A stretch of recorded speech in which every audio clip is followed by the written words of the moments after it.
بسم اللہ الرحمن الرحیم۔ السلام علیکم۔ روزانہ واقعات سننے کے لیے اس چینل کو سبسکرائب کریں۔ ایک شخص کو بھوت تابع کرنے کا شوق تھا۔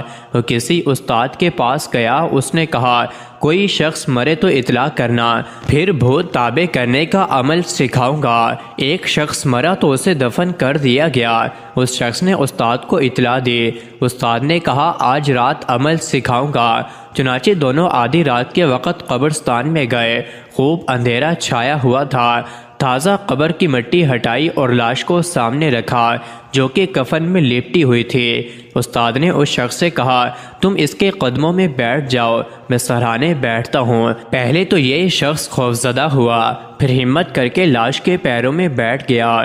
استاد سرہانے بیٹھا۔ اس نے کفن کھول کر مردے کے دونوں ہاتھ نکالے اور دونوں ہاتھوں میں ایک چھری دے دی۔ اس کے بعد منتر پڑھنے لگا۔ تھوڑی دیر بعد لاش میں حرکت پیدا ہوئی۔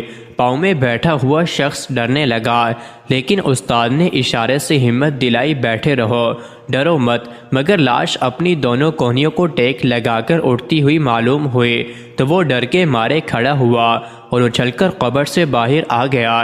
اس کا باہر آنا تھا کہ مردہ اٹھ کر بیٹھ گیا اور اس نے اپنے دونوں ہاتھوں کی چھریاں اس جگہ ماریں جہاں وہ شخص بیٹھا ہوا تھا۔ جب وہاں کوئی نہ ملا تو مردے نے پیچھے مڑ کر اپنے سرہانے بیٹھے شخص کو دونوں چھریاں مار دیں، جس سے وہ شخص زخمی ہو کر چیخنے لگا۔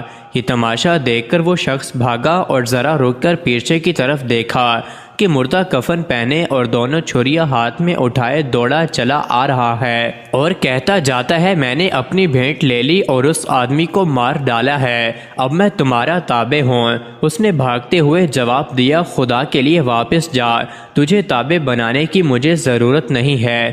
مگر وہ مردہ برابر دوڑتا رہا۔ کسی بزرگ کی درگاہ کے پاس ایک حجرہ تھا، اس میں ایک سید صاحب رہتے تھے۔ اس نے شاہ صاحب کو آواز دی، انہوں نے دروازہ کھولا۔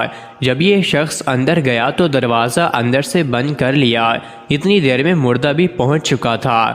مردے نے دروازے کے باہر کھڑے ہو کر کہنا شروع کیا دروازہ کھولو، میں تمہارا تابع ہوں، تم جس کام کا کہو گے میں وہ کام کروں گا۔ شاہ صاحب نے کہا ہم تیری اطاعت سے بہت خوش ہوئے اور تجھ کو حکم دیتے ہیں کہ یہاں سے چلے جاؤ اور اپنی قبر میں لیٹ کر سو جاؤ اور آئندہ کبھی نہ آنا جب تک کہ ہم نہ بلائیں۔ یہ سن کر مردہ چلا گیا اور وہ شخص بے ہوش ہو کر گر پڑا۔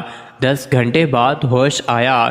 ہوش میں آنے کے بعد وہ کئی مہینے بیمار رہا۔ اس کے بعد انہوں نے بھوتوں کو تابع کرنے کا شوق ترک کر دیا، مگر قبر کے بھوت کا خوف ساری عمر اس پر طاری رہا۔ مزید ایسی ہی ویڈیوز کے لیے چینل کو ضرور سبسکرائب کریں۔